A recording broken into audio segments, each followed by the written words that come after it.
ঠিক যেমন ভাবে অর্থনৈতিক ভাবে শেষ করে দিয়েছে। আমরা দীর্ঘদিন পর মমতা বন্দ্যোপাধ্যায় সরকারকে সরিয়ে আমরা শুভেন্দু অধিকারী সরকারকে নিয়ে এসেছি।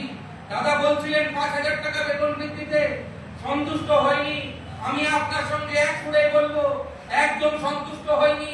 কিন্তু মানসিকভাবে শুভেন্দু অধিকারী মাননীয় মুখ্যমন্ত্রী তিনি যে সাপোর্টটা দিয়েছেন আমি তার কাছে চিরকৃতজ্ঞ। চারজন মুখ্যমন্ত্রীর অধীনে আমরা কাজ করেছি, চারজন মুখ্যমন্ত্রী আমাদেরকে কোন চোখে দেখেছেন। আর মাত্র ২ মাসের সরকার মাননীয় মুখ্যমন্ত্রী শুভেন্দু অধিকারী মহাশয় তিনি আমাদের কোন চোখে দেখছেন সেটা দেখলে এসআই বলুন আর হেডমাস্টার বলুন আর ডিআই বলুন না কেন, কোন রকম ধমকানি চমকানিতে সহ্য করবেন না। আমরা বলেছি ৫০০ শিক্ষক ঐক্য মঞ্চ চোখে চোখ রেখে কথা বলবে। রাস্তার লড়াই যেমন ভাবে করেছি, প্রশাসনিক দপ্তরের ভিতরে গিয়ে এসপিডি অফিসে তাকে ৬ ঘন্টা তার কেবিনে আটকে রাখার রোগ মমতা বন্দ্যোপাধ্যায়ের যখন দুর্দণ্ড প্রতাপ ক্ষমতা, যখন তার যৌবনকাল তৃণমূল কংগ্রেসে, তখন কোন সংগঠন রাস্তায় নামার হিম্মত দেখায়নি। আমাদের সরকারপন্থী সংগঠন আমাদের মাথায় হাত বুলিয়ে শুক্রবারে মাইনা বাড়বে, শনিবারে মাইনা বাড়বে, পুজোর পরে বাড়বে, পুজোর আগে বাড়বে, এই বলে যখন থামিয়ে রেখেছিল, আমাদেরকে দাবিয়ে রেখেছিল, তখন ৫০০ শিক্ষক ঐক্য মঞ্চ ওই নদিয়ার কৃষ্ণনগর থেকে আওয়াজ তুলেছিল, ওইসব ক্ষমতাবাদী মানুষরা অধিকার ছিনিয়ে নেবো। সেদিন থেকে লড়াই শুরু করেছিলাম, লড়াই করেছিলাম পিএনপি মোড়। সেদিন এখানকার দাদা হয়েছে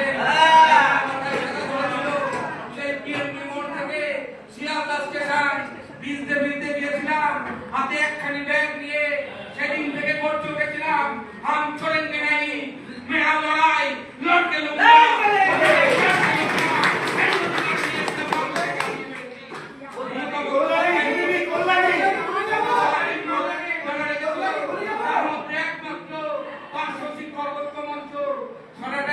রাজনীতি করে কাটিয়ে গেলেন, বিভিন্ন সংগঠন করে গেলেন, ৫০০ শিক্ষকদের স্বার্থটা কবে দেখলেন?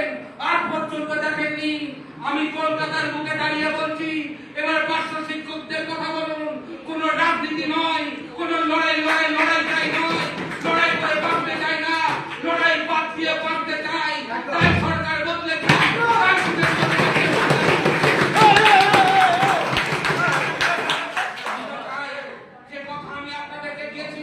বিভিন্ন সংগঠনের বিভিন্ন দাবি ছিল।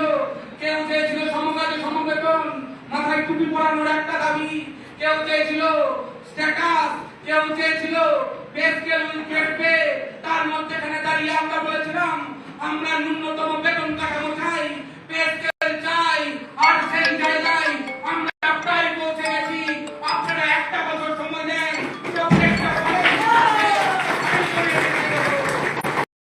মমতা বন্দ্যোপাধ্যায়ের বাড়িতে ৩০ বার গেছি। এখানে একজন মাত্র শিক্ষক উপস্থিত রয়েছেন, চন্দনদা, যেখানে বসে ভিডিও করছে, উনিও গেছিলেন।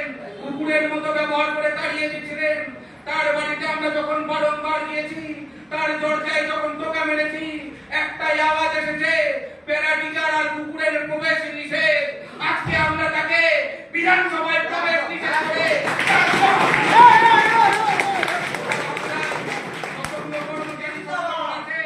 এই সরকারকে উৎখাত করার জন্য সবচেয়ে বেশি যারা অ্যাক্টিভ ছিল তার নাম ৫০০ শিক্ষক ঐক্য মঞ্চ। ২০২১-এ পারেনি তার পুত্র চলে, ২০২৬-এ ছাড়িনি। শুধু তাকে নয়, তার গোটা পরিবারকে ওই বিধানসভায় ওই নবান্নে ঢোকা বন্ধ করে দিয়েছি। আর ১৫ দিনের মাথায় শুধু মমতা বন্দ্যোপাধ্যায়ের দল নয়, শুধু তৃণমূল কংগ্রেস নয়, তাকে সরকার থেকে নয়, তার দলটাকেই আমরা পোস্টার বানিয়ে দিয়েছি। আর সেই সংগঠনের নেতা যে এতদিন পর্যন্ত প্যারাটিচারদের টুপি পরিয়ে রেখেছিল, বিভিন্ন ক্ষমতাবাদ বা ক্ষমতা দিয়ে রেখেছিল, তাকে শুধু বেরোনো নয়, তাকে আমি বলেছি একবার মুখ বের করলে তাকে ঘরের মধ্যে নয়, তাকে দেওয়ালে পোস্টার বানিয়ে রেখে দেবো।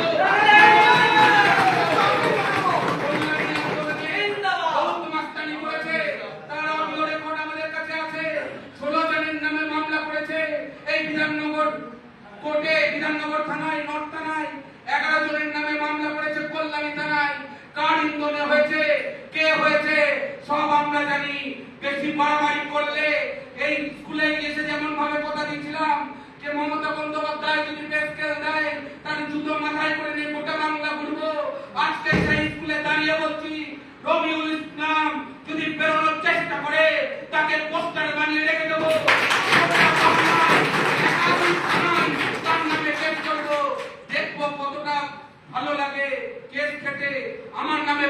নানা মিথ্যা মামলায় জড়িয়ে রেখেছে, সমস্ত প্রতিশোধ নেব, একটা একটা করে কেস করব, আর ওকে বলবো দেখ কেমন লাগে।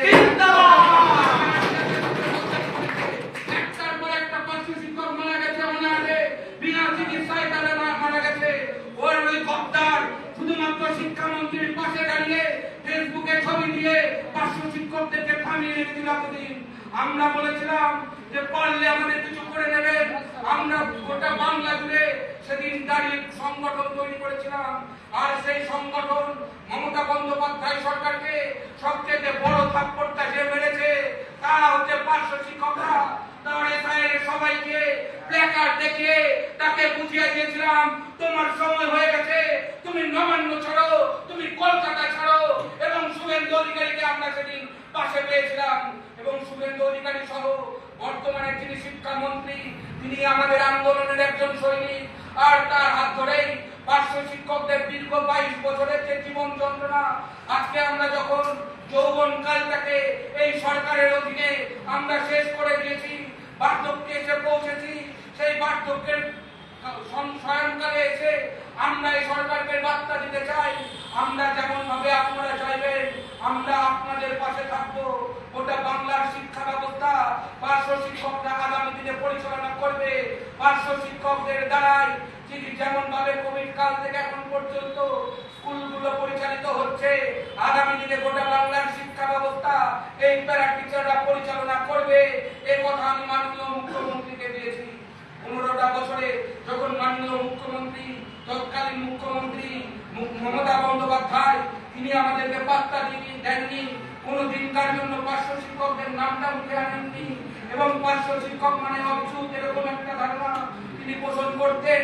ঠিক সেই সময়ের মধ্যে নতুন সরকারের মাননীয় মুখ্যমন্ত্রী শুভেন্দু অধিকারী মহাশয় তিনি শুধু আমাদের বন্ধু লাইভ হচ্ছে, তিনি বলেছেন প্রত্যেকটা রাজ্যের তিনি রিপোর্ট নিয়ে সেই মতো আগামী দিনে চলবে। তিনি আমাদেরকে যেভাবে ভালোবেসে বাধা দিয়েছেন সেই ভালোবাসায়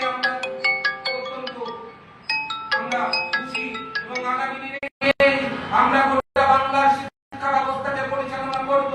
আমরা ইতিমধ্যে মাননীয় শিক্ষামন্ত্রীর সঙ্গে আমরা বসেছি, যে শিক্ষামন্ত্রী আমাদের ধারে কাছে